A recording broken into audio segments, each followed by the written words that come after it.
சிதம்பரம் நடராஜர் கோவிலில் உள்ள பொற்சபை கனகசபை சைவ திருமுறைகளிலும் ஆன்மீக தத்துவங்களிலும்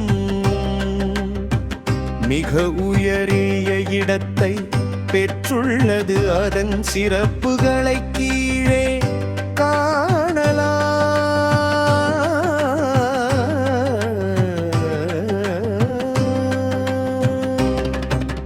பஞ்சபூத தலம். தமிழகத்தின் பஞ்சபூத தலங்களில் சிதம்பரம் ஆகாயத்தலமாக விளங்குகிறது. இறைவன் உருவமாகவும் நடராஜர் அருவுருவமாகவும் ஸ்படிகலிங்கம் அருவமாகவும் சிதம்பர ரகசியம் இங்கே எழுந்தருளியுள்ளார். கட்டிடக்கலை நுணுக்கம்.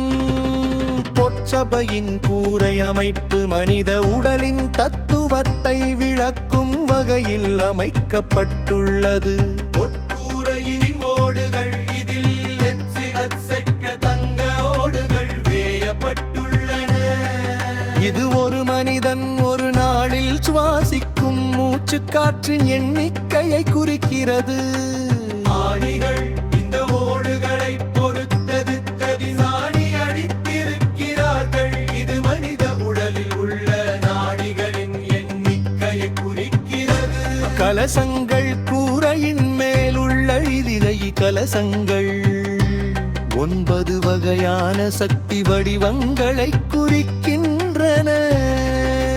பஞ்சசபைகளில் முதன்மையானது சிவபெருமான் நடனமாடும் 5 சபைகளில் இது பொற்சபை என்று அழைக்கப்படுகிறது.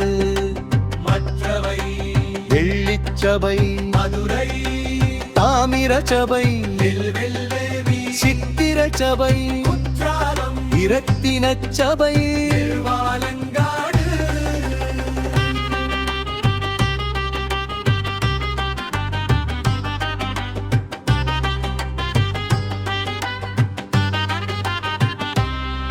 பிரேரான்மீக தத்துவம்.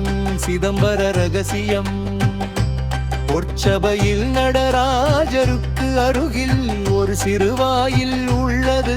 அதில் திரை விலக்கப்படும் போது அங்கு உருவம் ஏதும் இருக்காது. தங்கத்தாலான வில்வ மாலை மட்டுமே துங்கும். இதுவே சிதம்பர ரகசியம் எனப்படும். அதாவது இறைவன் ஆகாயம் போல எங்கும் நிறைந்திருக்கிறார் என்பதாகும்.